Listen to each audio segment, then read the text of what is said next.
Tikman na natin guys. At syempre ang sarap. Pork. Mix natin para lumabas ang kanyang oil. Nalagay ng pulad. Padas na bulad. Mix together. Ilagay ang first squeeze na gata. Pangalawang tiga. Ngayon yung ating gabi.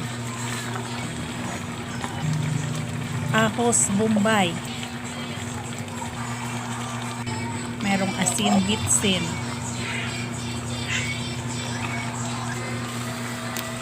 Seasoning granules. Unang tiga na gata. Mix. Laing ready to